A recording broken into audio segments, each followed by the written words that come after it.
people start up? This is a question that comes to our mind. So innovation and entrepreneurship are two sides of the same coin. So when we talk about starting up, when we talk about entrepreneurship, we cannot do away with innovation. And when we talk about innovation, it is fraught with risk and failure, right? So why would someone start up? When do people start up? So to be able to start up, and those people, whoever has started up, the most critical part is that that person must perceive that starting up is both desirable and possible.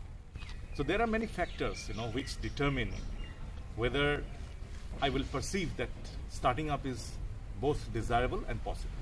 Until and unless, the person does not perceive that it is possible and it is desirable, the person will not start up.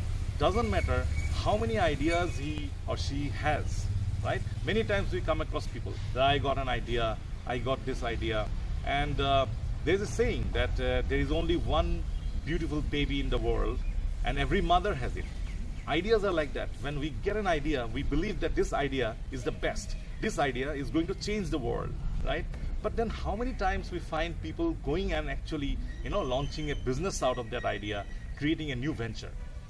The reason is that to be able to perceive that it is desirable and possible, there are certain factors which influence that perception. Some of the factors are like the national culture, the culture that you belong to, the kind of power distance that you have in the society, the kind of uncertainty avoidance that you have in the society, and similarly, the presence of role models in the society, the kind of rules, the regulations, the laws that you have in the society. All of these put together will influence your desirability and possibility factors. Again, two another factors, that is your family background. Right? You are coming from a family which value independence, or you are coming from a family where you have a very different kind of an approach towards how do we make a career, what is the purpose of life, how do we define life, right? So family values, and another critical input is our schooling, the teachers, particularly the school teachers, right? When we go to school at that formative age, the role of teachers, the influence of the teachers is very high. So what is success in life? What kind of behaviors are celebrated, and what should be our aspirations? These are all defined during our schooling times.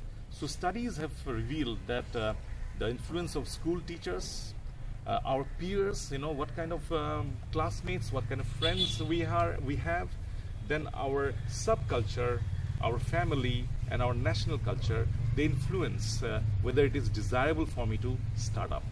Then the laws of the land, the role models, the presence of, when we see someone similar to us and who has been there, done that, and gone through the entire process of the iterative process of failing, then getting back and doing it again, and ultimately tasting success, those things help us to perceive that starting up is both desirable and possible.